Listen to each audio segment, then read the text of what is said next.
After 10 years of experiment, television, first shown to the public at the World's Fair, now takes its place as a new American art and industry. With the inauguration of regular television broadcast from NBC, one of the RCA services, set owners in metropolitan New York enjoy the novel experience of receiving pictures through the air. But an examination of the set contributes little to an understanding of the subject. Except for the screen and slanted mirror that reflects the image to the audience, it is much like a radio in appearance. But in the RCA Victor laboratories, where television equipment has been developed, we get a better view of the tubes that have added two new words to our vocabularies: the iconoscope for the camera and the kinescope for the receiver. The iconoscope is mounted behind the lens in this crude laboratory camera. The lens focuses the image of the experimental chart upon a metal plate in the tubes, and the iconoscope turns the image into electricity.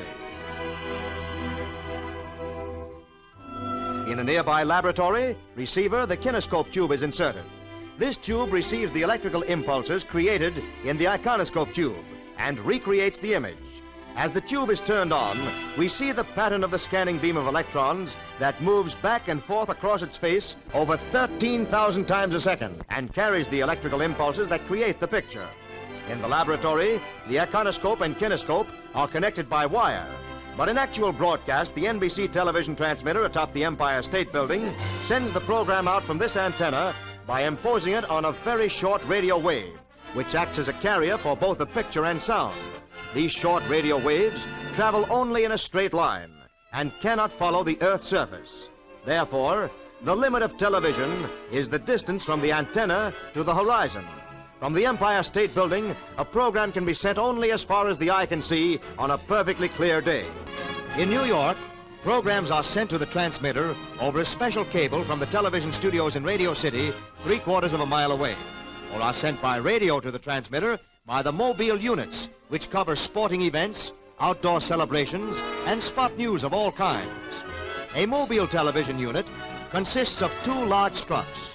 One of these is a rolling control room and amplifier, and the other is a small radio transmitter which sends the program over the air to the main transmitter in the Empire State Building. Typical of programs covered by the mobile television units is a horse race, and this unit pulls into the racetrack early in the morning to start the elaborate preparations of setting up to cover the race.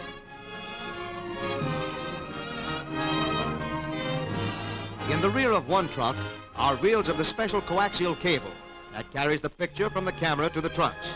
While this is dragged out, engineers raise the antenna on top of the truck from which the program will be broadcast, and the cameramen set up the portable iconoscope camera atop the grandstand. Inside the truck, equipment is tested, and the coaxial cable is raised to the roof of the stand to connect camera and trucks. With a connection made, the camera is turned on for a test, and engineers stand by as race time approaches. Then on top of the stand, announcer Clem McCarthy takes his place beside the television camera, and the program goes on the air. Judge Hasten on the extreme outside keeps stepping out of his stall, delaying the start as the 12 thoroughbreds line up at the gate. Now they're all in there and behaving nicely. Look out, they're off.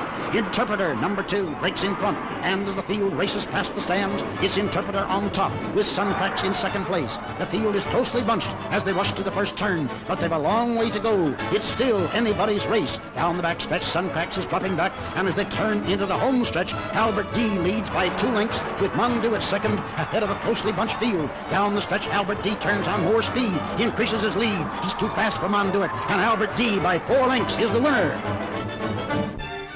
As in radio, many television programs will come from the specially equipped studios such as this one in Radio City.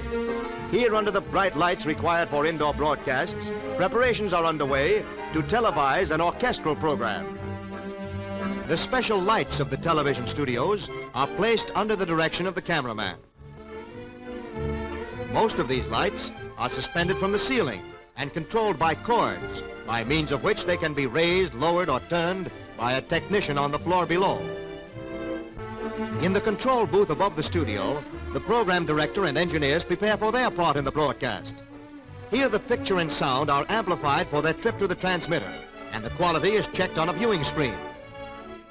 Cameramen and engineers wear earphones through which they receive instructions throughout the broadcast from the director. As the first step in the program, the title camera is trained on the printed titles, and these are sent out over the air.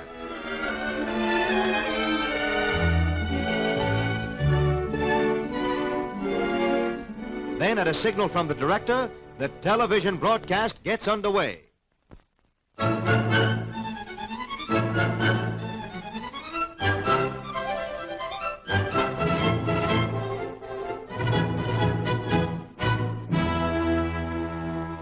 Each of the cameras used in this broadcast is making a different angle of the same scene. This long-shot camera is permanently placed to get a view of the entire orchestra.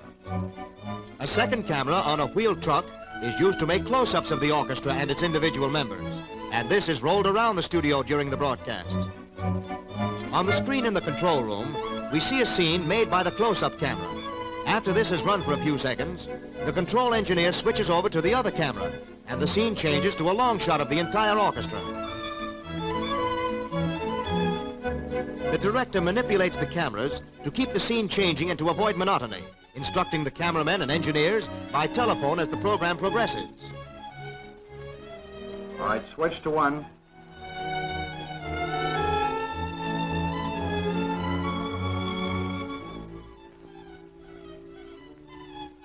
Now roll into a close-up of the string section.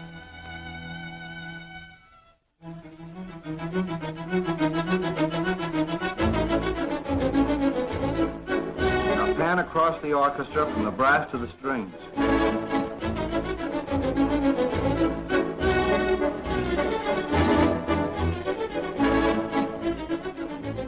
Now back to your original position and pan over to include the conductor.